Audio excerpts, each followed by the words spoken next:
Hello guys, for tonight dinner, bigla akong nag-crave sa bihon. Pero wala magluluto para sa akin. So, ako na lang magluluto. Ito yung first time kong magluto ng bihon. Sa una, ginisa ko lang yung baboy. Support yung sahog ko dito.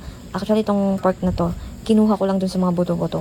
Kasi wala talaga akong ingredients. Walang nakahandang pangsahog dito sa bihon na to. And then, inad ko na yung sibuyas. Yan yung native na sibuyas, yung maliit lang. I add also the garlic. Ayan. So, hinalo-halo lang hanggang maluto yung sibuyas and bawang. At saka inad ko na yung carrots. Ayan. Halo lang natin hanggang sa maluto yung carrots. Or yung medyo okay na siya. At i-add ko na yung cabbage dyan, guys. So, ganun lang. Halo-halo lang, guys, hanggang maluto yung ating cabbage. Ayan. Yan, guys. Meron ako ditong prinitong itlog. Sinama ko na siya para may madagdagan yung ating mga pampalasa. Ayan. Prito na yan, guys. Kaya, luto na yung egg natin. Almost luto na nating vegetables, guys. Nag-add lang ako ng oyster sauce. Yan. Oyster sauce yan ng Chinese. And then, toyo. Yan. Mga tansya-tansya lang yan, guys. So, kayo nang bahala dyan kung kapag kayo ang nagluto. So, tansya, depende yan sa panlasa na gusto nyong makakuha.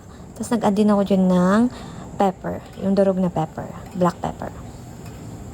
So, ayan na, guys. Okay na yan. Okay na yung ating vegetables. Tapos, guys, ito isi-set aside ko lang para mamaya. Ito na, guys, yung ating noodles, yung bihon, tsaka may halong kanton. Pasensya na, guys, na hindi pala na-record yung kanina.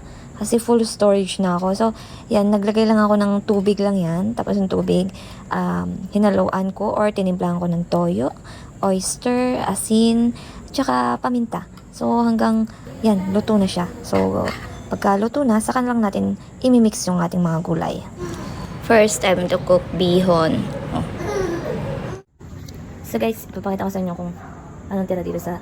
Ito na lang yung tira dito sa aking bihon. So, kaunti. Okay naman, happy. Gusto ko nila yung first try ko ng bihon. Thank you for watching. Sige, share ko na din guys kung meron pa akong soup na ginawa. So ito guys yung soup. Kita nyo, pressure cooker yung pinaglulutuan namin. Para mabilis umabot yung karne. So ayan. So ito ay Chinese soup siya. Kasi itong seaweed. Ayan. Tapos, buto-buto. So ganyan lang siya. Very plain lang. Buto-buto. Tapos nilagyan ng luya.